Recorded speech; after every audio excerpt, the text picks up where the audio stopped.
Just a few fellas on a podcast, ripping in the pitching jokes and sharing some laughs. Rob Ryan, Pedro, Jerry Bernstein. Ooh, they want to know if it's something, if it's anything. Rob, you're looking particularly resplendent today. Yeah. Especially in contrast to the last time. You had this like pink tank top on, and I don't know, now you look like a different person. You look like the two contrasting scenes that they have the boy bands dressed in the music video. It's like, oh, you could be like cool and like angel like, or you could be like on the beach. I was gonna say this is the picture of the cult leader that they put on all the promotional materials versus what he looks like when you actually show up. That's so much better. I didn't want to have sex with this guy.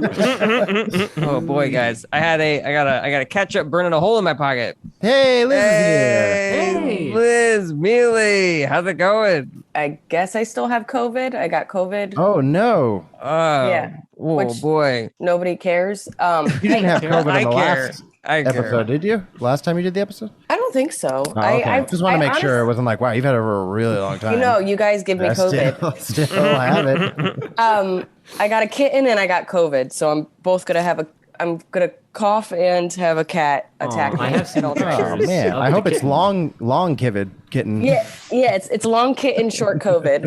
Okay, I hope so. Yeah. Look at the COVID. Oh my goodness. Oh my God, is that the cute. COVID? Yeah. I have the cutest version of COVID. What is your kitten's name? His name's Revenge Abs. Revenge. So he goes by Abs or Abby. But what's really funny is he's 3 months old. He's nothing but destructive, as you can see. What does that move? I love it. I love it. But I call him Abs or Abby. But he'll get into he got into a plant, and it'll be Abs. Abigail. Abigail's not his name. Not his name at all. So it's I don't even, Revenge Abs I mostly chose because I'll get alerts from my veterinarian that says Revenge Abs has an appointment or Revenge Abs fecal is negative. I just think that's so funny that I have to make an adult with a degree call him Revenge Abs. I want more yelling at the cat, or you're just like, revenge, Revy, Reginald. Yeah, no, it is. The other thing is he has this little squeak, so he will greet me at the door. He's always sleeping, so he wakes up, his eyes are all squinty, and then he just squeaks. So I call him Squeakers most of the time as well. It's just so funny that the name you give any animal is never the name you actually use anyway. And they're never going to listen, so nothing matters. Especially if it's a cat. Yeah, the cats are tough to... Does it have Revenge Abs on its little collar, little name collar? So it's an indoor cat. I'm trying to make him an adventure cat. So I got him a little harness and we go outside a little bit. And he likes, when I open the window with the screen, he likes looking outside. So, eventually I might give him a collar, but he doesn't need one. I'll get him chipped so that if he does escape, people will know what he is. But don't know what he is? Yeah. Well, he could be a tiger. You don't know. This could be the tiniest tiger. Hold on a second. I'm reading the chip here. The zoo. It's a cat. Yeah, the zoo is we got an escapee, our tiny tiger. He's already tried to choke himself accidentally so many times. I have these little the toys on a string, and I'm lazy, so I'll stick it in the couch cushion, and he'll play on his own. And I've been he hasn't been making noise, and he's wrapped around his neck, and I'm just he's too dumb. And so the collar I have is a breakaway collar, but I still think he would hurt himself with a breakaway collar. Right, so I'm just I'm at my sister has 3 kids and she has so much anxiety around these kids. And I'm just they're kids, let it go. But this is a cat and I have the same level of anxiety. So I'm just, at this point, I'm just less things for him to accidentally kill himself on is best. I think you need to have a conversation with Revenge Abs about the dangers of autoerotic asphyxiation. I know it's exciting. I know it was feels he jerking good. off when you caught him? It is crazy because he's not neutered yet. So I think he knows. So he's trying to get all the masturbation in right now. That makes sense. Doing all the kinky stuff right away. Yeah, no, he's just I don't have time. She made an appointment. How is he on the harness? Because I remember I tried to take my cat out on a harness and I was like, Oh, what you realize then is that you just attached a string to a cat. Yeah. So And he just turned around and was like, ah!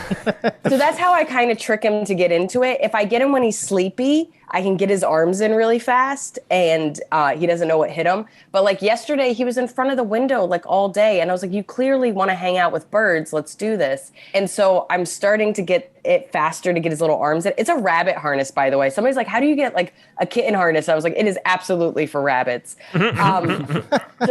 So I get him in. And once I get him in and I kind of like, drag his limp body outside because he's kind of like, well, I don't want to be in here. Once I get him outside, he's happy. And then I have ground neighbors and he could see the dog downstairs and he was enthralled like the whole time that he saw the dog just out in the yard peeing, like he was happy as clams. So like he just doesn't want to be in a harness, but he forgets about it as soon as he hears a bird or sees a bug. He was happy as a clam, which is what they would have thought if he wasn't chipped. That's right. That's how happy he was. Yeah. They're like, this guy's a clam. I can tell from the fur. So he's doing good in the harness. What about the gimp mask? Is he doing good with the gimp mask also? No, he's having a good time. Yeah, he's making friends. He already has like an OnlyFans. He's fine. He's fine, guys. This cat makes money. Yeah. There was a game that I played on my phone a while ago called Plague Inc., where you're a virus and you have to try to kill like the entire world. Did you start this? Was this all a game to you these last 2 years? So I decided to take it out of the game sphere and into reality. They were blaming Flight Simulator on the World Trade Center attacks at one point. And so this would be similar. Wow. Oh, okay. There was like they practiced by using Flight Simulator because you could do that. And then I remember it was a big controversy. They took the World Trade Centers out of the game so that you couldn't do that. Like just the weirdest solution to a problem that never was. Video games. It's always video games.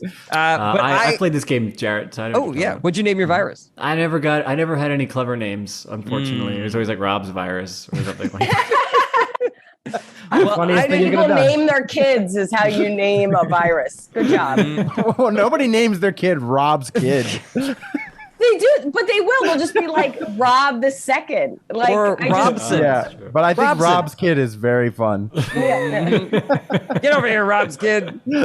I didn't know this, but as you're playing the game, like as you're doing well, there'll be like fake news bulletins about your disease, and I didn't know that. I just thought it'd be funny to name my disease Dick Hurt, but then I would get these notifications that were like 80% of women have succumbed to Dick Hurts, and I'm like, oh.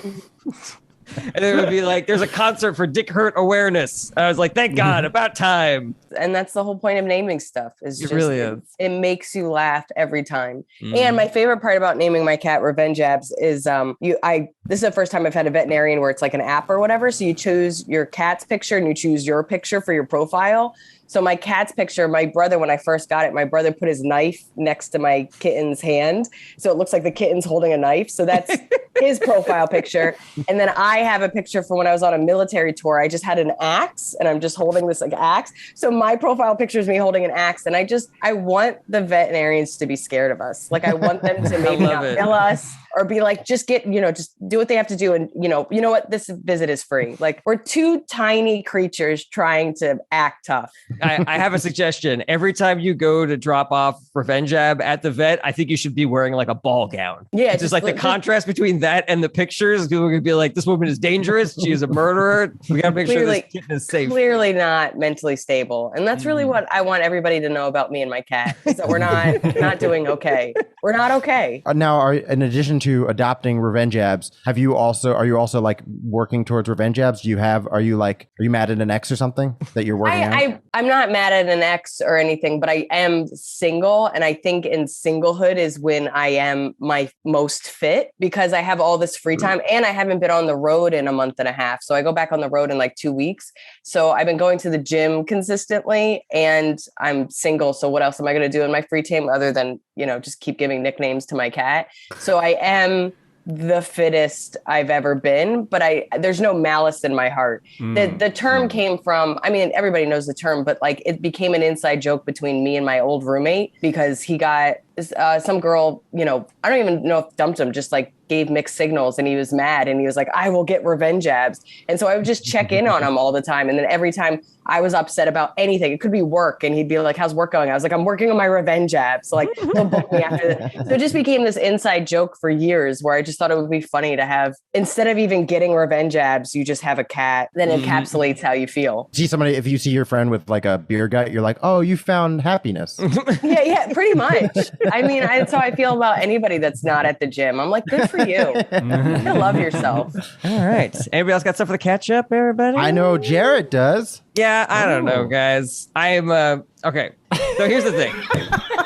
Don't act coy about it.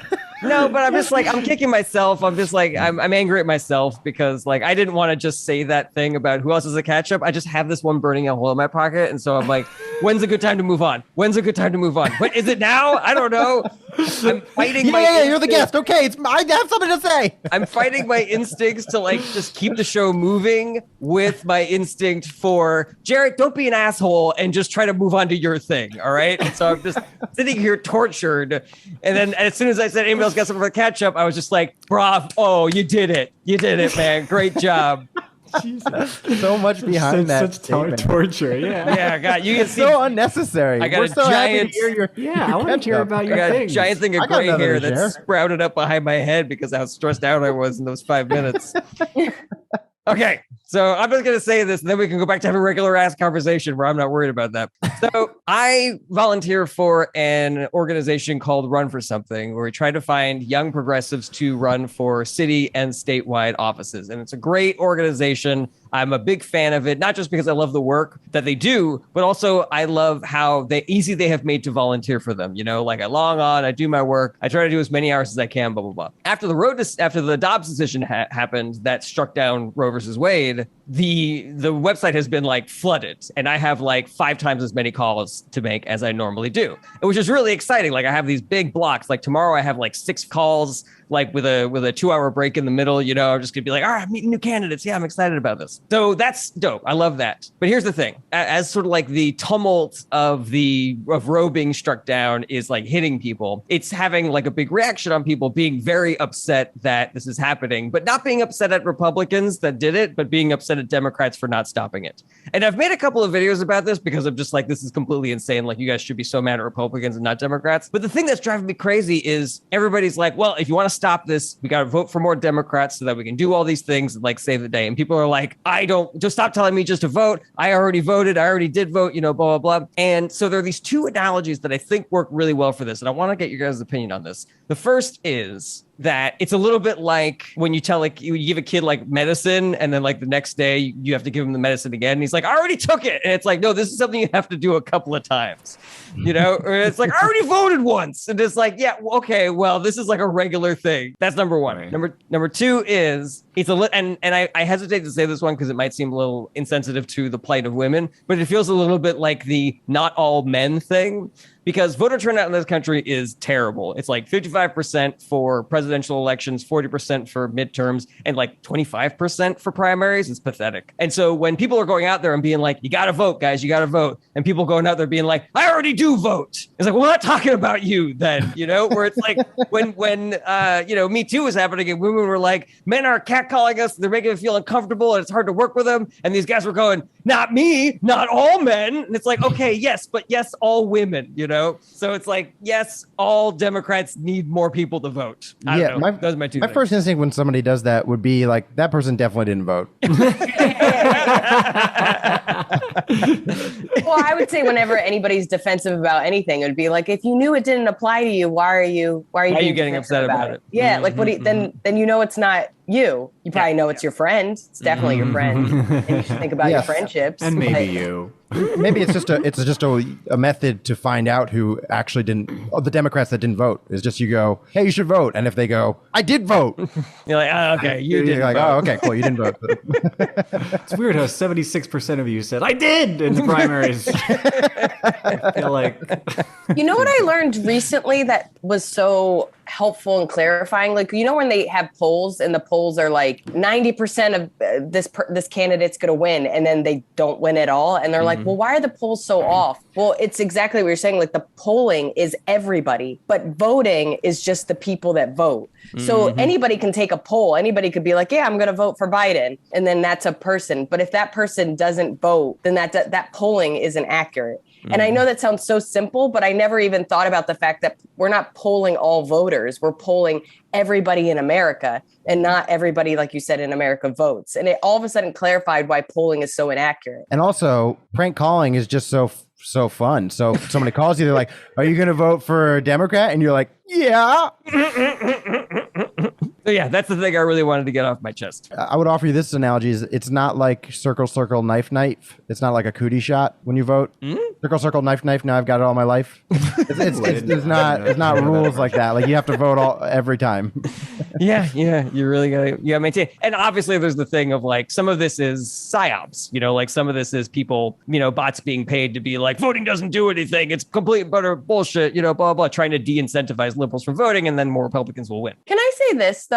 Sure. I'm a bit the camp of I did vote, and not in the sense that I voted once and whatever. I've always voted, but I am a little bit like, we have the House, we have the Senate, we have the presidency. Fucking do something. Fucking do something. Like, for me, and I have a lot of ignorance. I don't understand, and I understand the filibuster and blah blah blah. But fucking they've been fighting. Republicans have been fighting dirty forever, and this is all their work is coming to fruition. Fucking do something. I don't understand how we're in power and we're still getting the you should vote when I did, and you guys are in power, and fucking do something. So that's where I'm kind of frustrated, where it's like, yes, I'm going to still vote. I'm going to still do whatever. But this happened under your watch. This is under your legacy. This is under your time. And there's all these options that you could have done, but you didn't want to, because what if, do something. Yeah. So I am a little bit in that camp of, you're telling me to vote when we already are in power. I get we're not in absolute power, and the filibuster does stop stuff, but then get rid of the filibuster or do something to the Supreme Court. All these things aren't absolute if you look at the history of even the Supreme Court. So I just don't understand, when I do lose my rights, you know, why I'm supposed to be like, oh, okay, well, I'll just keep voting when you should fucking have done something. And I understand in hindsight why it wasn't codified, because nobody wants to fucking, you know, prickle anybody or talk about this thing that, you know, I'm shocked by the fans that I have that are like, can't follow you since you're pro-abortion, and I'm like, I have jokes about it, and I'm like, who? Like, are you? I'm one of the most outspoken. I talk for a living. Like, when people, I find it so funny where this is like, feminist, and you're like, yeah, any woman that leaves the house without a dude is a feminist. Just because they don't know they're a feminist doesn't make them not a feminist. You guys can choose to be feminists, but there's no modern woman. Amy Coney Barrett is a feminist. How sad is that? She wouldn't be where she wouldn't be where she is. Is she a bad feminist? Absolutely. Do I feel like we should take it away from her? I would love to. But she is where she is because of feminism. So that's where it gets frustrating, where you're like, people didn't want to touch the issue because they were worried about them getting reelected. And then this is where we are because people were scared. So it's like, I am angry. I'm angry. I'm clearly mortified and upset by Republicans, but I'm equally angry about I don't want to be associated with this topic. And here we are, where half the country has lost body autonomy. Like, that's insane. I get where you're coming from, and I agree with the like, oh, I did vote. But it's like, yeah, I'm going to keep voting, but I'm even angrier. And now I'm angry at the people that were supposed to represent me and supposed to do their job, and they didn't. It sounds like there's an emotional element, just like you would with like a toxic ex. It's like, well, if I vote and then shit doesn't happen, then it hurts me more. But if I don't vote, then I don't. Then it's like, well, I didn't vote at least. But it's more hurtful when you vote and then it doesn't happen. And I'm sure that a lot of people there's some element of feeling that. Well, it's have you ever seen that phrase? An apology without change is manipulation. I haven't, but I like that. That's great. But it's really helpful because everybody makes mistakes. I've made mistakes. You guys have made mistakes, but you make an effort to be better about it. And it's not a one-time deal, but there should be some course to change. But if you tell me if I vote for you, things will get better, and then they get worse. You know what I mean? Like, at what point, I'm not going to pretend like all these people, women losing the rights to their body and to abortion doesn't affect anybody in office. All those people make $250,000 a year. That doesn't even include all their stocks and all that other stuff, and probably all the fucking backhanded money they're making.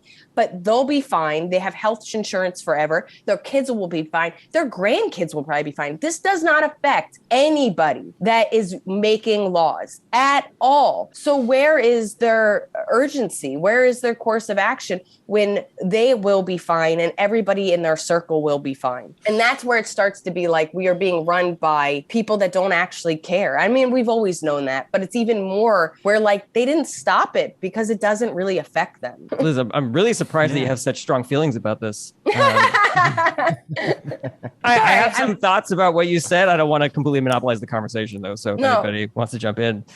So I completely agree with everything that you said. The thing that always gets in my craw about that argument is how, in addition to all of the structural disadvantages that Democrats have with the Senate map, with gerrymandering, with money in politics, additionally, it's like the Democratic Party is in itself two separate political parties. So we have like three parties. We've got like good Democrats, shitty Democrats, and fucking right-wing psychopaths, fascists. In order to actually make any change happen, we have to have we have to flood the zone with better Democrats, and we have to like annihilate the Republican Party. And after all the work that we've done fighting the Trump administration and fucking COVID and everything, to then be told we have more work to do. And it's so fucking frustrating. Like, I totally feel that and everything. And it sucks. And I'm so angry also. But at the same time, I'm like, yeah, the people that we're fighting against are extremely powerful and they have a bunch of money and they're not going to give up just because they kind of lost one election. Yeah. So that's my diatribe. I hear sum you. up, I see you.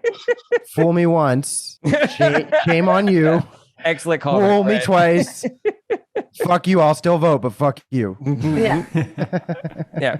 I did a video about this where I was like, I get the sentiment, like you want to punish the Democratic Party because they're not fucking doing it for you, but not voting for Democrats is not going to punish them because they're rich white people, as you just mentioned, Yeah. Right. The way that we hurt them is we vote them out in the primaries. That's what we fucking do, Yeah. Well, yeah, that's the biggest. The biggest thing is just like better candidates, primarying them from the left. That's always any message out there I can get out to Democrats so that people can be like, oh, like we can excite the base and have a better result than the nonsense that we've been doing is more always my push. Yeah, I think I'm going to vote this time. Oh, thank you, Brett. I'm so glad I did this. I'm so glad we did this episode. Honestly, I feel 5 pounds lighter having said all that stuff. Good, good. good. God. Yeah. Anybody else have anything for catch up? That one was sincere. That wasn't just me trying to get to me talking about politics. Anybody else have anything for the catch up? Not much new here. Just redoing the apartment, getting ready for a roommate. Got a new robot vacuum that's a lot better. I got rid of it. Did you name your robot vacuum? Actually, I'm open to suggestions. I haven't decided. Oh, yeah, please. Can I tell you what I named mine? Yes. It was a big deal for me. I was very excited about mine. Vac Kilmer. Ooh. Hey, that I like Kilmer's it. great. I had a whole vote because me and my siblings love naming stuff because we're dorks. And so mine was originally Dustin Hoffman, just his name, Dustin Hoffman. And then my brother came up with Vac Kilmer. And I was like, no, that wins. So I think and then I put essential. googly eyes and a mustache on him. Perfect. Perfect. Oh, that's awesome. I also didn't have a cat at the time. So I was really desperate for friendship. Do you ever bring your vacuum up on the couch with you to watch television? I would sometimes feel lonely and be like, we could vacuum again. And now my cat, it's like a cat toy to my cat. Like my cat follows it around and bats it sometimes. It's great. Yeah. The last vacuum that we had, which he, to her credit, had a great name for it, was Suck Suck, SUK. And it just was funny because I would be like, Google, tell the vacuum to go. And she would be like, now doing Suck Suck. And it sounded like she didn't know what a vacuum was. I think it's all about the naming and then apps having to use those names. I find that so funny. Like that's my top childish moment. I'm with you. Maybe you guys can hear this. Hey, Google, what's my name? I can only do that once I verify. Never mind. Dumb bitch. You just made me think of like sometimes I feel bad for pets that live in New York City apartments Because I'm just like, that's not like what they're meant to do. They got to stretch their legs and whatever. You just made me realize I think the exact same thing about vacuums, robot vacuums. I'm just like, it's not meant for, it needs to go, it's just going to keep hitting your dining room table. How much square footage do you have in here for this vacuum? These free range vacuums live a better life. Yeah. When I go to the suburbs and I see this vacuum go like all the way across this beautiful long living room, I'm like, that's what it's meant to do. It's not meant to spin around in circles around your 86 square foot apartment. Mm-hmm. And it's going like 40 miles per hour. You're like, go, man, go. It's got other vacuums it's playing with. Yeah. Get on out of here, you stupid vacuum. I like the idea that vacuum in the Hendersons. I like the idea there's like a coop and there's like 7 other vacuums and they're all just kind of perched. They're running in formation the way that horses do. Just like yes. One has a braid for some reason. Any suggestions for the vacuum name? I think you need to know like what's going to pop up in the app, when it says like something is done, or the Google Home thing is very important information. Sir sucks a lot. I like it. If I want to be true to your form, which is that you like the word suck, apparently. No, I just liked it. I liked how simple it was, and it was just such a stupid name. Yeah, I don't know. It was dumb, and it made me laugh. And Google, it's sounding like Google didn't know what the concept of vacuuming was, and that it could only consider it suck. Was like now activating suck in the living room was just so funny to me. Yeah, what exactly does the Google Home say when you start the vacuuming? Does it say now activating or something like that? Hey Google, start the vacuum. It said, all right, starting Boogie Boy. All right, starting. I realized, Jarret, I looked up my old plague. I just re-downloaded it. I actually called it Euphoria. That was my disease name. Ooh, interesting. I think at the time I was like, oh, it'd be cute if Euphoria started spreading everywhere. Oh no. I'm sure there's a kid in LA named Euphoria. Still on these vacuum names. I'm very excited. I can't even be a part of this other conversation because I'm just like, guys, you're not focused. Okay, you know what? We'll make this another. You send us a Facebook message or an email, and then we'll announce it in the next episode. I'll make my decision. And if you guys want to sound off in the chat, go ahead for it. Guess vacuum order names. too. Yeah, I guess the order as well. Ooh, that gave me an idea. How about the Revolution? And the Revolution is just my little vacuum going. That's good. I like that. The revolution will be under the couch. Where is the Revolution? Because I can ask it where it is, and they'll tell me what room. And then it's also, you have to remember, like, when they get stuck on stuff, like, it'll be, you know what I mean? Like, when it's, like, when the lid is full or when it gets stuck. Like, Again, those are so some of my favorite memes where they're just like, it's my robot vacuum is so dramatic and it's just like hanging off a cliff and it's like literally like just on like, I don't know, like a lip of a floorboard and it's just like gonna die. And it's just, I just love how dramatic they are. Yeah. There are notifications like there's something stuck in the Revolution's wheel, I think. Yeah. I do like Revolution. Yeah, Revolution is great. All right. Well, maybe that's it. And we have no guesses in the chat for the order or suggestions for the name. So, go ahead. I was going to say, if you want to piss off your pets, you could just say my favorite cat. I can't believe we don't have any guesses on the stream. Well, I can believe it, considering the fact that we never gave a prize to the person who gets it correctly, and we criticize them every time they do guess. So, I could see why they're not guessing. All right, that's fair. Our order this week is Rob, Jarret, Liz, Brett. Rob, Jarret, Liz, Brett. Rob, Jarret, Liz, Brett. That is the order today. Great order. Mm-hmm. Thank you. Put it together myself. Okay, I had a quick thing that I wanted to today, and then maybe another like idea kind of that I have in my head that's very not formed. My blocked list is a strange assortment of people that I hate and love. Because sometimes if you really are like, oh God, like you love that person, you're just like, I gotta not look at like them heartbreak anymore. Yes, yeah, exactly. Oh, I see. So maybe I would say not clear. Maybe I would say obsessed with. Yeah, or loved too much. What are we talking about, by the way? Like your blocked list? Oh, like, well, I guess there's different blocked lists, but you can block people on Facebook, you can block people on your phone and other social media apps and stuff like that. When you thought of that joke, what are you specifically thinking of? I guess Facebook was it, because I think there was some time, it was a while ago, that I think I had to like go into that blocked list for some, or like I just realized that it was compiled.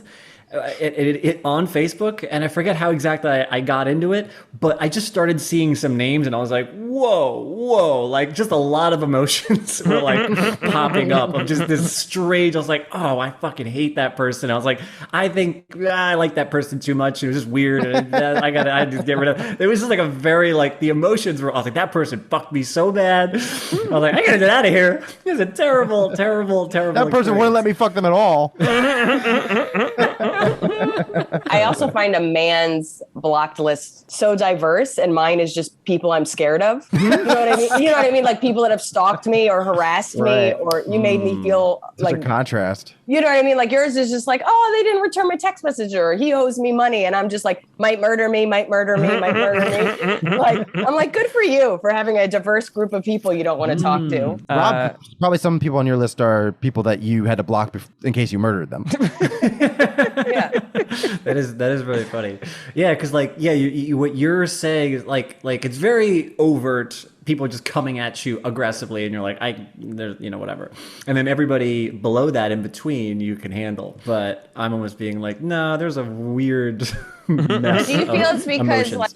like the people you love, is it because like you're checking their page too much, or? Well, yeah, like the joke would just be based on like exes or something along those lines, where you're just like, I just don't want to know what you're doing, what you're about, so I'm just blocking you. I don't hate you. If anything, I love you too much. I wonder if it has to be more specific. Like my list of blocked people are people that owe me money and people that I would, you know what I mean? Like that's the realm I would think it would be like. So it would have to be like people that owe me money, people that never return my phone calls, and then people that, I don't know, wouldn't let me fuck them or whatever Brett was saying. Like I think if you keep it vague like you did, but then you do what you did, which is you go through the emotions. Yeah. And you give those examples with each one, like she owes me money, she broke my heart, whatever, and then it's like you can put in those details. That for me would be a fun journey. I have an idea for this, because the way that you have it situated right now, it's very like pithy, like people that I hate, people that I love. But what if you extended the love part, and that's part of the joke, is like how long the second category is. So it's like people that I blocked are people that I hate, or people that I loved and they loved me back a little bit, but not enough, not as much as I loved them. And the relationship was good, but it was strange where that dynamic was gone. And then, it just became too painful to look at them living their lives without me. And people that fucking suck. You know what I mean? Yeah. No, that concept is great. I like that structure quite a bit. Also, I think it would be funny to piggyback is that you start describing what you have seen, where they meet somebody else that vaguely kind of looks like me, but for some reason they have a cooler haircut, and then they got a cat together, which I suggested 2 years ago. You didn't want to, because that was too much of a commitment. Like right. But now it's fine. Now it's fine. But now you want to get. Yeah, but like what you're saying is stuff that you found while kind of stalking, and that's why Italy. Wow. That wasn't my dream vacation. Fucking what?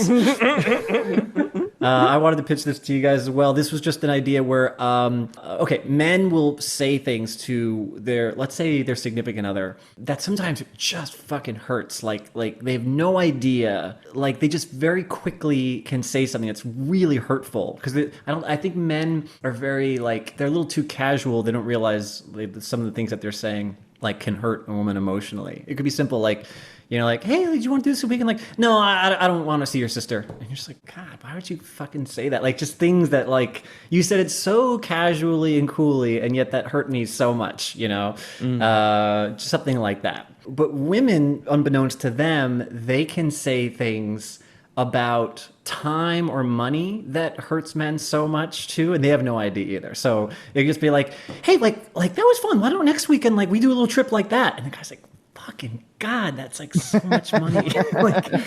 We just did a huge thing. You just said that so easily, or something. Hey, how about on the way back? Why don't we just stop by here for a couple hours? You're like, a couple hours? What are you? I was mentally, I was gonna lay down. Oh my God! And you're just like, yeah, that's great. You have no idea how much pain you just caused that man. Something along those lines. Just men will say things quickly and have no idea that they're being like emotionally irresponsible, and then women will like spend a man's like time and money in a way, just like quickly, just because they're just saying like, hey, they're just trying to say something fun, and like internally the guy's like, I have to figure out a way to like get there, pay for this, do this. I have to take off work. Like, oh my God, something in that realm. Does that even track? First of all, it actually really does, psychology wise, that men are emotionally irresponsible and women are, you don't want to say financially irresponsible, but let's say free time irresponsible. There's got to be like a funny term for that. Yeah. And it's funny, I think back to an example of a comic I was working with, this is like 10 years ago, and he was saying the hardest part about dating somebody that doesn't really understand comedy is they'll be like, hey, come to, DC with me when I work in DC, and they'll be like, let's go to this museum and let's do this and let's do that. And you're like, dude, I got to work tonight. And like, I'm happy, like, I'm glad you're here. And I want to, we could do one thing, but we're not going to have like, this isn't a vacation. I have shows to do tonight. And so Want to go to the museum or you want dinner? Yeah, you pick one. But I see where your head is. I think you have to make the stakes higher. Like, I think you need to make what the woman is asking for, or like what the guy is dismissing, a little bit stronger. And then when you compare it to the guy just being like, I want to take a nap, it was funny watching you guys be like, yeah, women do that. So I like the idea that you'll have the women where because you're on our side. What a devastating thing to say to me, blah blah blah. But then when you're just like, I planned a nap. I was going to nap during that time. And she wants to just bond with you. And you're like, yeah, but could we do it in a nap?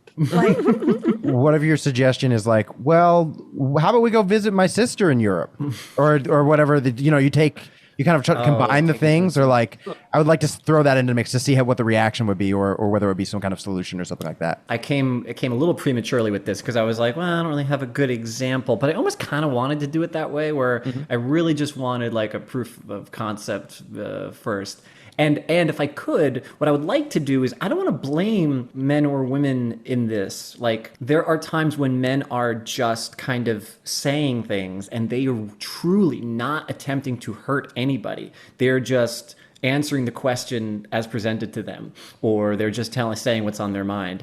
But when you play it back, you're like, oh God, like why did you just, when you just said like, I don't want to see your family this weekend, like that really was like, it was so rude and it hurt me, and like the girl just has to take it, and then she thinks about it later, and then maybe she'll bring it up like, she's like, I don't want to see your family ever, but I do. Yeah, exactly. Like, why would you do that or say that? And then the guy has to like kind of go back in his mind, be like, oh my God, like I'm sorry, I didn't mean that, I just blah, blah, and there has to be an explanation. But the first initial thing is so like, it just so readily comes to their mind, like, I wasn't trying to hurt you. I just was saying this thing. And then similarly, sometimes you'll do something really fun together, like as a couple, and the girl's like really excited. So you just did this thing, but like unbeknownst to her, like you're done, you're drained. You're just like, wow, like perfect weekend. She's good. And then she's like, we should do that again, like tomorrow. And you're like, what did you just say? Like, I cannot do that. I can't, you're just like, I don't believe how much that just hurt me. Or like she suggests something that's like hard to do, time consuming, expensive. And you're like, oh man, like, I'm sorry, when you say that, like, it hurts me so much. And I want it to be so innocent that you're like, well, I'm not blaming you for saying that, but that's the fun that comes from it. I wonder if there's like an equation, like, you know what I mean? Like for how much fun and time and energy it's spent to how often you can do it, and like being able to present that to women. And then for like every time you're about to say something without thinking, just know that you should stop. Like, you know what I mean? Like, I wonder if each person has their own set of rules. Like whenever I'm just about to say something and I know I'm not thinking about it, I stop myself and I think, oh, every time I've done that, I made a woman cry. So I'm just gonna, like, I'm butchering even my own thoughts, but I feel like there's some kind of like how to talk to women equation and how to talk to man equation, where you're like, we just spent the whole day together. That was probably like $200 in activities. I'm going to suggest doing something $10 or less. Like, that's very funny. Yes, I thought that's where you were going, like sort of like a math equation. equation of time and money spent. Like, okay. Yeah, and how happy the man is, where it's just like, we just hung out all day. I won't talk to him for at least 5 hours. I won't ask any important questions. I haven't had that experience specifically with like being hurt by like, let's do more after being exhausted or a big event. But what I have found a lot is in past relationships is an ex comparing what their friends were doing in a relationship to what we were doing. Like it would be more like, Becky and Jeff are doing it again next weekend. We should do it again too. And that was always like, oh my God. Women, am I right? I think that there is a difference between when like you hurt someone's feelings versus when someone that you're seeing suggests something and you're too tired to do it because you were already doing things. Does that hurt you emotionally the same way, or is that not? Is it not funny that I'm parsing this? Should I start by saying I'm a liberal? Is that helpful to you? Okay. It's been a while. All right, Rob, that was mean. That was hurt. Okay. I think the way I interpret it is it's both people unintentionally disappointing people. Like, you know what I mean? Both of them are unconscious, right, Rob? Mm-hmm. And both of them, the reason it doesn't seem seamless to you is it's not emotion. It's excitement, action, and lack of emotion. It doesn't feel like it should be next to each other, but they both have the end result of, dude, I'm doing my best, and you're not even acknowledging it. Yeah. Like I think that the very turn of phrase almost, or the very like weird juxtaposition is intentional, but then I think it might be part of the thing that is like bothering you about it, where you're right, Jarret. It's not like I'm making it an emotional thing. I'm basically describing what a guy might go through as like, this is the guy's version. Because like guys might say like, well, I don't want to see your family, and the guy might just be like, yeah, fucking I don't care. Like don't you understand that doesn't affect me? If you say like, I just don't want to fucking see your family, I'd be like, fine, I don't have to see my fucking family. Like that would be the guy's response to that, because it's not a one-to-one thing. The thing that will deeply kind of like hurt and emotionally get to a woman probably won't be the same thing that would hurt and get to a guy. So I'm trying to like find the version of the thing that would. And when you unintentionally spend their time or money, they might be like, God, like, how do you just say that so casually and so callously? Like, you just ate up my fucking Saturday, like next Saturday? Like, how did you just so quickly and without even a second thought, you just put me at like your friend's child's birthday party? How did you do that? Like that hurts me so much that something like that. Maybe if that's the math, you're like, if I have 50 weekends until I die, and one of them is spent at a 2-year-old's birthday party, you've just like, you know what I mean? Like, if I go to your cousin's bar mitzvah, your niece's second birthday party, and your friend's wedding that has never been nice to me, I've lost 3 whole weekends of my free time. Like that's like. Would it solve it, Jarret, if Rob just made it so in the example she's already signed you up for the thing? Yeah, where she's like, that was so much fun. That's why I signed us up for it again next weekend. And also I told my cousin that we would go to her quinceañera. Yeah, no, I think it's just the disparity between like what you said hurt my feelings versus now I can't get to do that. Yeah, and like I said, that is by design. Like I want it to be like an emotional thing. Like you don't realize that's the whole turn. Like men don't realize that that they're hurting women. They're actually hurting them by just saying these things that they feel like there's something wrong with just saying a thing. Like, I don't like your mom. I don't want to do this. Like, how is that hurtful to you? And then trying to almost like make sense of it by being like, hey, men, do you know what it feels like when, you got signed up for something that you didn't want to do? Like doesn't that hurt? Well, that's how she feels when you blah, blah, blah. So it's like an empathy building thing. But I guess I'm skipping over that middle step. And maybe when I'm like massaging this, I can maybe include that middle step just to be more clear. Sorry, go ahead, Brett. I do have a pretty recent example that maybe could highlight what you're doing more. When she tells you about a television show that you have chosen not to watch, even though she's been watching it next to you for 3 months, and she is now recounting every event that has happened to you, that hurts because you can't tell her you don't want to listen to it. That you chose not to watch it. That you're like, why are you doing this to me? You know I don't want to watch this show. What do you think about this act out where when you say the thing that hurts the woman and she's like, it's just that when you said that about my family, that, blah, blah, blah. And then the act out for when your thing, it's just like, so now I can't take a nap and I can't watch television. And, I don't know. Maybe that clears it up a little bit for me. I don't know what you guys think about that. I see what you're saying in that the joke of this thing that shouldn't be like an emotional reaction, but is the equivalent. Now you're making it clear that we have the same emotional reaction into something that isn't necessarily emotional. Yeah, you wouldn't think to be emotional. This is a great episode of Explain This Joke to Jarret, by the way. I think it's fine. In explaining it, I think I understood the joke better, and it made me like it more. Also, it just made me realize that men don't understand emotions, and I think that's perfect. And emotions when you're hungry? Yeah, your version of it, Jarret, felt more like it's only funny if the pot shot is just like men look stupid in the joke. And I'm trying to make it a way where we don't have to. I don't think I have to do that to accomplish the goal of it being like fun for everybody to enjoy. Where it's just like, are men dumb? I'm trying to say like, no, but there's an equating of.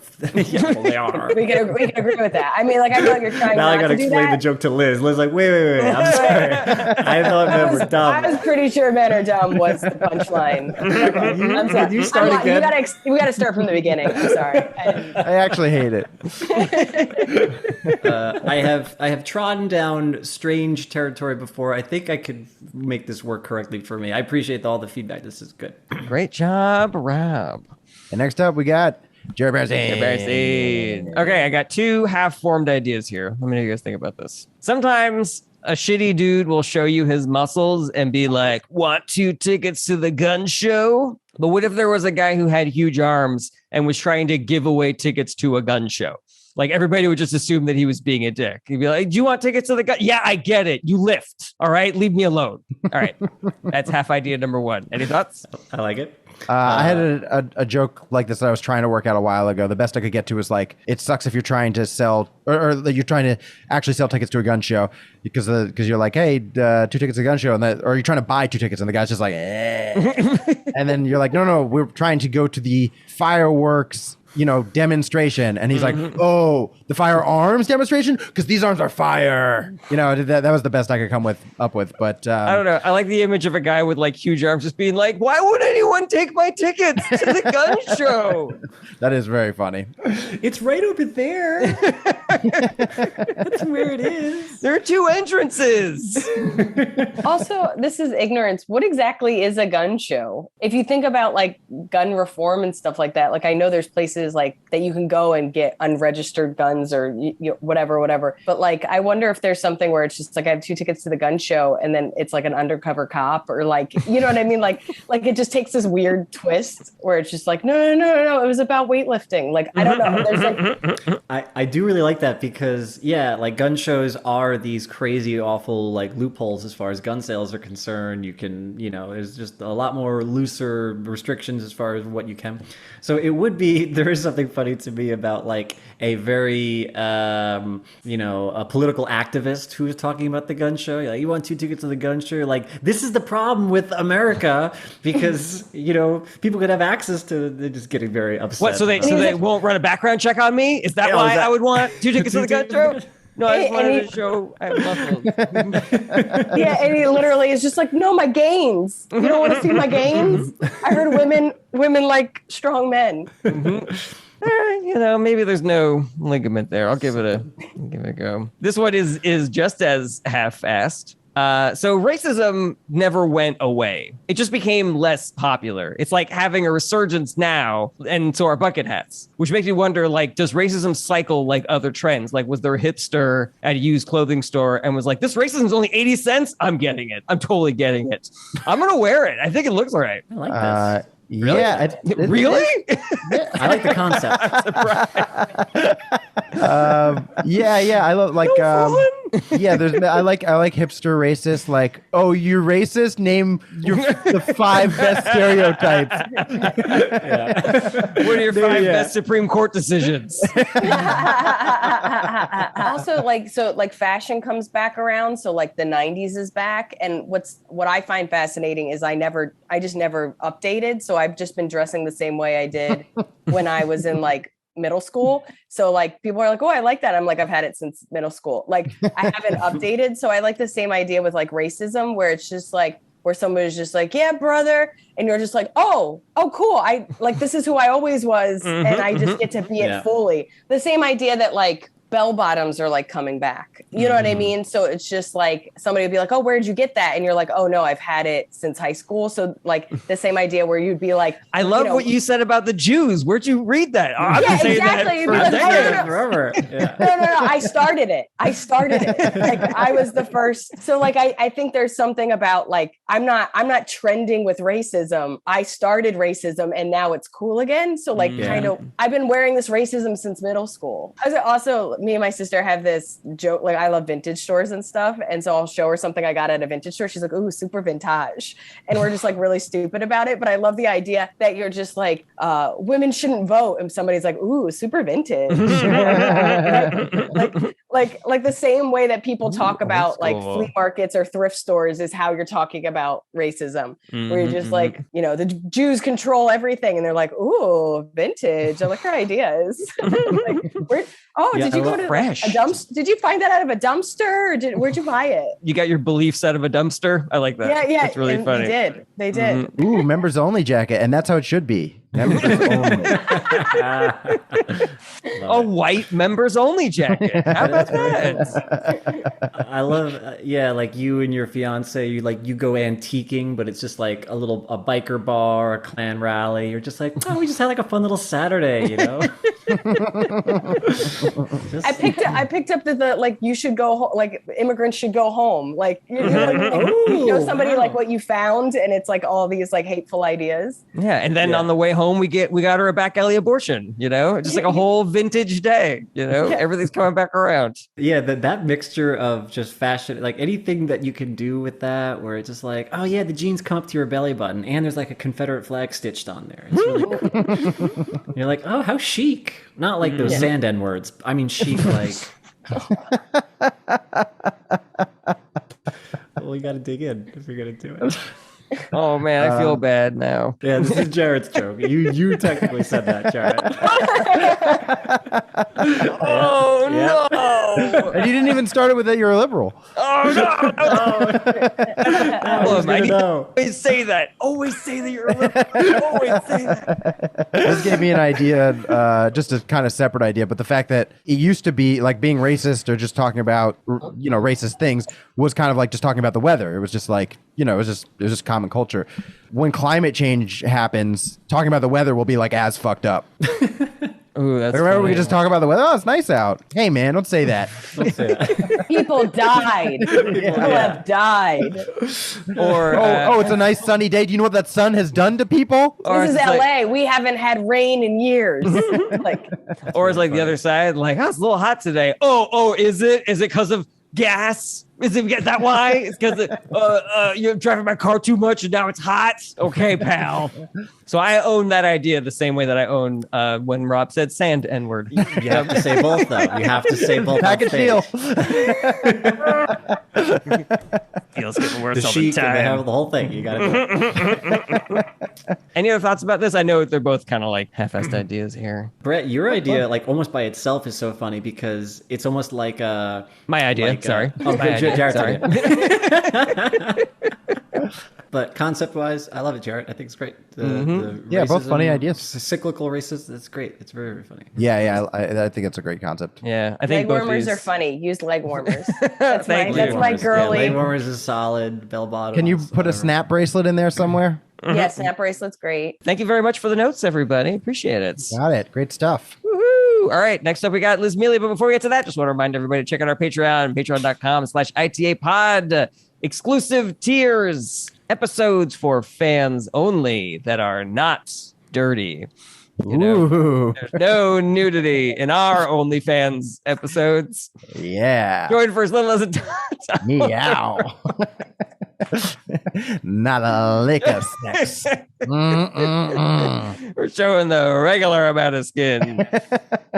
Brett, you and I are having fun. Anyways, Yeah, I think Rob and Liz are frozen. Patreon.com/ITA pod. Join for as little as $1 a month. Next up, we got Liz Miele. Yay! Woo! All right. You know, I don't have short stuff. It's just long-winded rants that have Hell no yeah. point. You got a short body? I do. I'm a tiny, short person. No torso. I don't know how to shorten my setup enough that people are on my side. And then I don't have a full... It's just anger. Okay. So I Fuck moved... you guys. Yeah. Pretty short. So I moved to a new building, and I had roommates before and I don't have roommates now. So one of the bigger issues is that I wasn't getting my packages. Like when I moved here, I was like getting furniture and all this stuff, and I wasn't getting like my packages, or like they would say it was delivered, it wasn't there, like all this kind of stuff that like I didn't have to deal with before. And it was happening over and over and over again. And then it hit kind of a precipice where I got wallpaper, really kitschy, weird wallpaper for my bathroom. I spent a little bit of money on it. I was excited about it. It said it was delivered and it wasn't delivered. And it's like pretty obviously like this long ass thing. And it said, and like it's people just drop things in the lobby. It wasn't there. I have like, it's like a small building. It should be there. So, you know, now I'm doing busy work. Now I'm calling UPS and being like, hey, this says it's delivered, but it wasn't delivered. And they're like, it was, go kill yourself. And you're like, cool. And then you're calling the people that you bought the stuff from and being like, hey, it said it was delivered, but it wasn't. What's the whatever? I deal with this for hours and days. And finally I talked to the people that made the wallpaper and they go, we're going to reprint it and resend it to you, no cost. So the problem is solved. It's not going to financially hurt me. I'm going to get it. It's going to be fine. But I cannot let this go. I am still fuming. I'm still angry out of my mind and I can't concentrate. Like I cannot focus, even though technically it's solved. I'm not going to have to be financially liable. So finally I can't sit still anymore. I go outside. I'm trying to just like walk off my anger. I see a UPS truck. I'm like, I'll kill your family. Like I cannot, like, it's just, I'm not letting it go. And my biggest issue is that this has happened so many times and nobody talks about the fact that now I work for UPS. Now I'm tracking my own package. There's hours and time that I have to deal with all this stuff. You know, you'll call UPS and be like, hey, you know, this is a problem and this is repeatedly happening and you guys aren't doing anything. And they'll be like, yeah, but if you get your package, it's fine. I was like, it's not fine. Like, what about the time, the effort? I've now had I have a little bit of cancer because of you guys, like 0.05% of cancer. So like, you might not feel it now, but like when I'm on my deathbed, you're going to get a bill for like 1/8 of cancer that you caused because you didn't do your job. And that's what I'm upset about. I'm not upset about that the problem is solved. I'm upset about all the stress that you caused me that's now going to result in pancreatic cancer. And I want the money now. And that's my rant. I love this. This is so relatable to me. It's just been like the last 3 months have been a nightmare with trying to get my first vacuum returned and like all these things. And so it was just like, I very, very much relate to this. I would say it feels like you're working a part-time job, but you don't have health insurance. You don't have benefits. Yeah. So they can't pay for your bills. Yeah. I can only tell you that is extremely relatable. So you definitely could shorten it. I think because it's so relatable, you can shorten it easily. And if you can go through all of the things that you know, because you've contacted them so many times, that could be a little relatable. You're like, oh yeah, you want to transfer me to Rhonda? Number 526789. We've been through this case before. If you press Control-Alt, it'll show you the history. Like, you know their system inside and out. Yeah, that was huge for me too. Once you said that, like, I'm basically working for them, like that world that opened up for me was so funny.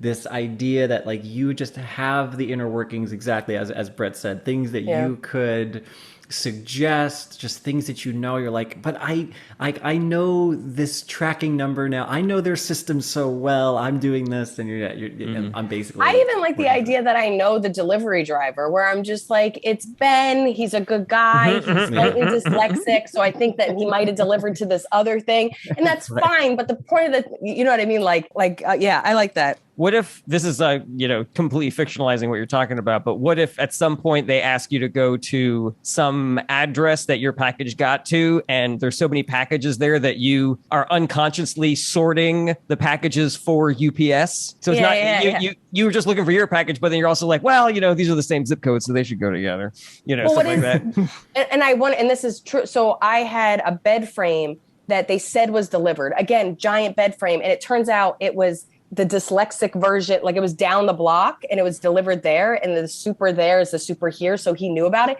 but like he couldn't lift it and I couldn't lift it. It was too heavy, so I had to like ask some construction guys to take that. So that was like its whole mess. And then there was a neighbor of mine that was emailing us basically being like, hey, this package that it was delivered, it's missing it. Again, they go to that down the street alternative version of our thing, and all these packages are there. Like I had like food that I thought never got delivered that was literally, when I opened it, there's like bugs in it and shit. And then, again, now I'm in my head, I've made up this, like dyslexic Ben is just wreaking havoc on our building because like almost a block away is the inverted version of our address. So there's also like, I do actually have empathy for this guy because clearly, and that's the hard thing is like, I don't want to just complain about it in this void of like, oh, I didn't get my pack, whatever. But when it repeatedly happens, you're like, how have you not gotten to know me? Like, this is crazy. Right. Like I get the same bullshit every week. You know, if it's in a pink bag, it's mine. Come on, Ben. What if this guy believes that he's just like delivering to like an eccentric billionaire who just wants packages on his stoop, and he's training somebody and he's like, yeah, we just have like a pile of packages here. There's like a crazy person that lives here that just orders things and then wants us to leave them here, on the stoop, that's just part of the job. I had another thought also, like it's a little different than what you're talking about, but it's almost like this massive resignation that's happened where everybody's like leaving because they're like, these jobs fucking suck and we hate these corporations not paying us and everything. And so now every citizen has become a part-time employee of whatever service they're trying to use because we all have to now step in and be like, no, that's not where that package goes. Or no, that's not how you put the cilantro on the thing. Or no, that's, blah, blah, blah. Something there may be. Every service is now self-checkout. Yeah. Yes. That was, if it's part of the rant thing, I was thinking that you can say, because I kind of like you taking stock of your life right now, where you're just like, and I didn't expect to be here, whatever, like 36 years old, being a middle management at UPS, like I've already got, they've already got me employed over at Walmart doing.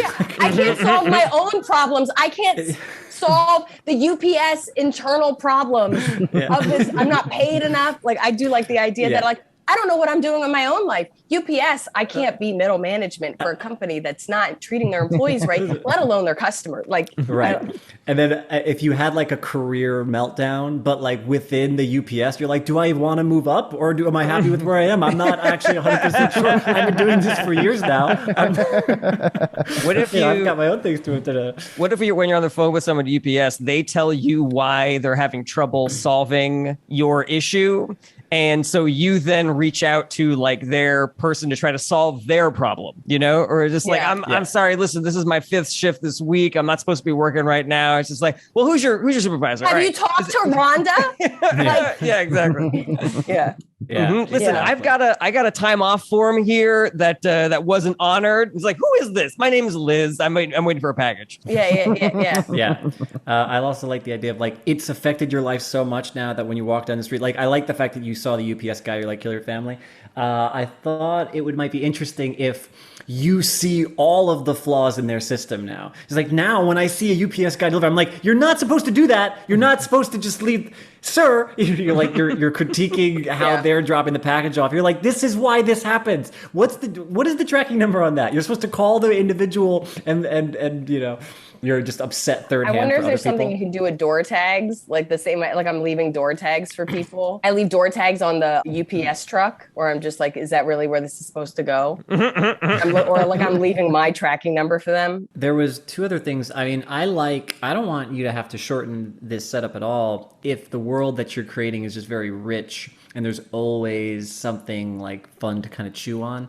You kind of had this throwaway line of, so I'm on the phone with them and they're like, kill yourself, something like that. But to me, that area is just ripe for some interaction that is unique and fun and interesting, so that I'm like, oh, that's well, and it's funny because I've worked on it a couple, but I've never really finished it. But I like the idea of, because essentially they tell you this isn't our problem. Like, so it's just like, so I talked to this guy and he's just like, not our problem. And I talked to another person, they're just like, oh, that sounds so interesting, but it's definitely not our problem. And you're like, whose problem is it? Like, when do I talk to somebody that acknowledges that I paid for a service and that you're just not doing it? Because they make it sound like you called them. They make it sound like if I'm calling UPS, they'd be like, I'm sorry, this is Home Depot.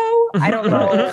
Right. Yeah. Right. Like they literally make you feel like you've called somebody at home and asked them to find your package. Like they make you feel like you're an idiot. You're like, oh, you called UPS, but who you really want to call is Brenda. And you're like, who's Brenda? And you're like, oh, she's just a girl we know, but she's also upset. So maybe you guys can relate to each other. Now, you're only talking to people who also don't work for UPS. Yeah.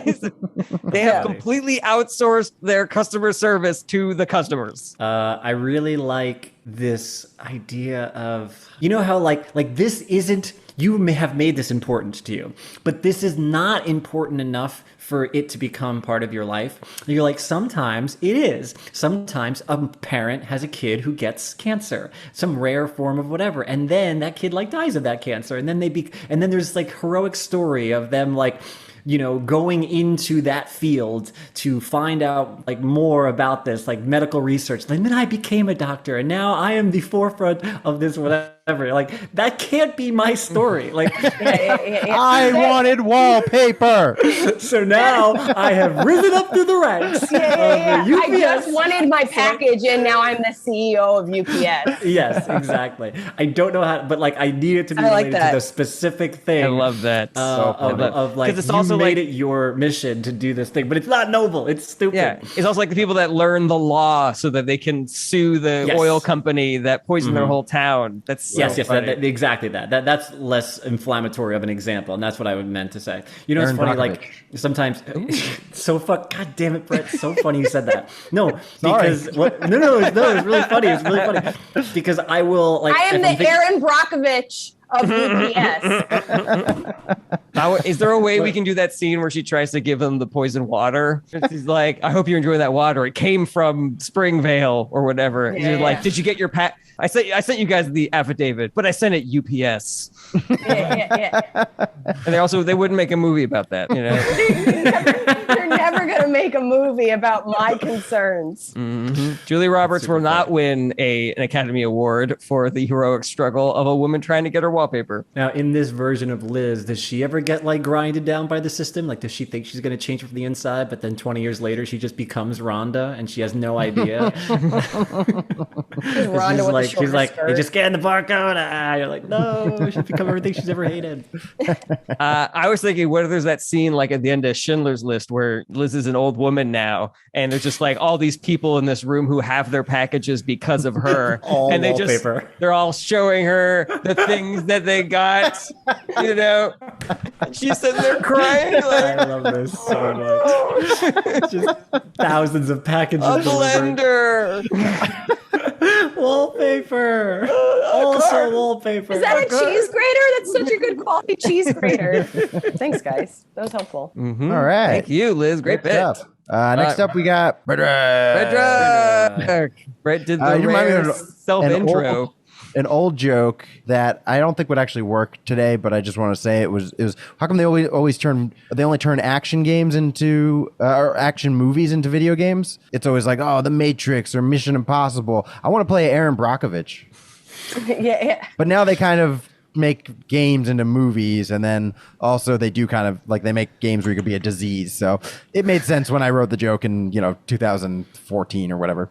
It might be funny if you were like, the problem that we have is that not enough people have empathy for other people's struggles. Then like pick a movie about, how hard it is to be a black woman or how hard it is to be a gay teenager and turn that into a video game. And suddenly all these Republicans will be like, I get it now, something like that.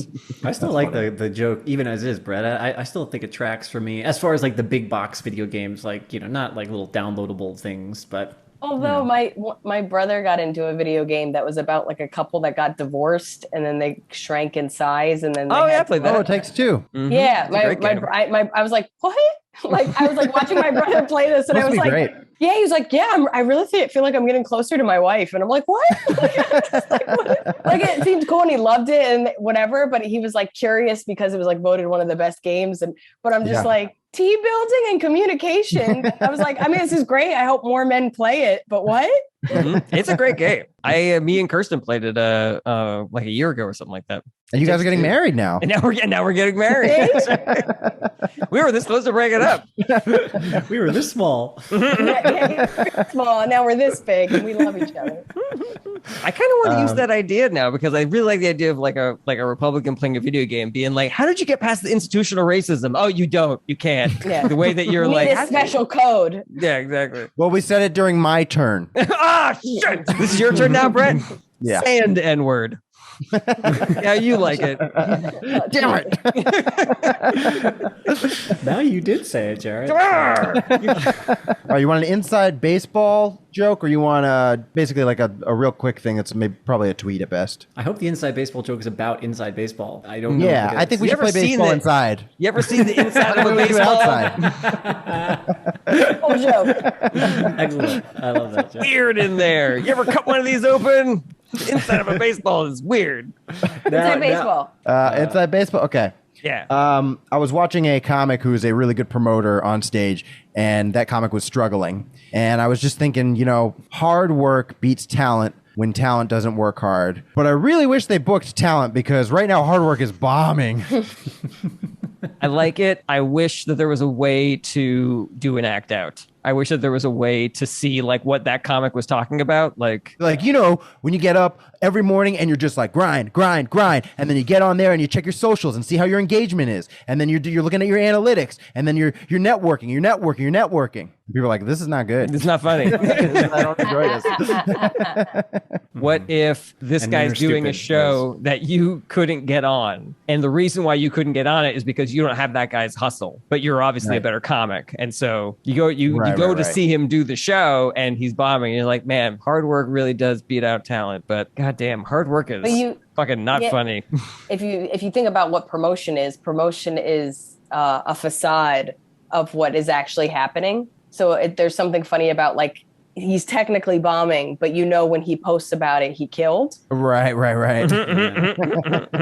So I wasn't actually familiar with the phrase. So I was actually hearing it for the first time. I don't know if you guys are familiar with that phrasing. So maybe I should start with, I don't know if you're familiar with there's an expression, hard work beats talent when talent doesn't work hard. The other day I was watching this comic who's a very hard-working comic, really good promoter, and they were on stage and they weren't doing well, but all their fans were there. And I was just thinking to myself, hard work does beat talent when talent doesn't work hard, but I really wish that they had booked talent because right now hard work is bombing. The repeat helps me because I hadn't heard it before. Maybe it'll help some of the dum-dums in the audience too. Who knows? I'm right there in the dum-dum. Well, I'm happy that you heard the expression though, because you should hear it. Yeah, I do like that. Hard work. And then I wonder if you can take it further because you've now already repeated it, and you could be like, sometimes talent thinks maybe they shouldn't be doing this anymore. Sometimes That's great. talent is like, if I'm not going to be seen, why can't talent just work hard in a field that maybe they feel like they're being seen in? And then like just keep playing with the phrasing really of it. funny. And you're like, sometimes talent goes home and talent's parents are like, what are you doing in your life? And you're like, but I'm talent. And they're just like, yeah, but I saw work hard and he's doing amazing. Yeah. Like, Yeah, well, but I'm not work hard. Okay. I've always been talent. I'm talent, and you know what? Maybe if I did work hard, I would lose. I would stop becoming talent. That's my fear, is that I would work hard and I'd be concentrating on hard work, and I wouldn't be concentrating on talent, and then then I'd be that person on stage bombing, and then I sell all of that on a poster. Yeah. Come see me. I love that idea in general. Any joke, really. If it's just like anytime a comic brings out, like, yeah, I do this bit, here's a joke, and it's always a short, pithy one. But I would love it if it's a 5-minute long rant, and word for word, the entire T-shirt is the rant. And some of it's on the back. Hey, I'm just too. selling this joke, the shirt based on this joke. Here it is, and on the back. What if you bring a girl to see hard work and she laughs and now you're angry at her, Yeah. And it's like, these people, they don't even know what talent is. They just see hard work. They think that's comedy. Because talent doesn't get stage time. Because talent isn't, and you just keep going worse and worse. You're Oh, just now like, hard work's fucking my girlfriend. All right, thanks, guys. Great Any more bit. thoughts, or should we? Do we have Liz's time plugs? to hear? Oh yeah. Let's get Liz's plugs. Liz, where can people find you? Everything is at Liz Miele. It just happens to be next to my desk, I swear, but I have a book out called Why Cats Are Assholes. Hey. You can buy it at your local bookstore or on the interwebs. That's awesome. And if then, you're UPS, you can find her at 238 fucking Washington Avenue. Yeah, me and Rhonda have a schedule. We're really working If you want a together. copy, you can pick it up at Barnes & Noble or a stoop across the street from mine. Yeah. At an address you didn't live at the DC Improv at the end of July, and Atlanta somewhere, and then San Francisco Punchline and some other places. Everything's at lizmiele.com. Awesome. Thank you so much for joining us. What a great episode. Thanks for everybody who was watching us stream. And thanks, Rob and Jarret, for a great ep. We will Liz, see you soon. Feel better. Thank after you. it goes here. After it goes here. After. After it goes in. Thanks so much for watching. Check back every Monday for new episodes, or you can listen wherever you enjoy podcasts. If you want to help support the show, tell your friends how much you like Is This Anything? Or get involved, like an episode, share, comment, subscribe. If you want more Is This Anything, you gotta join our Patreon at patreon.com/ITAPod. We have a ton of awesome exclusive content on there, and you can join for as little as $1 a month. Check out the links in the description, and hopefully we'll see you next week.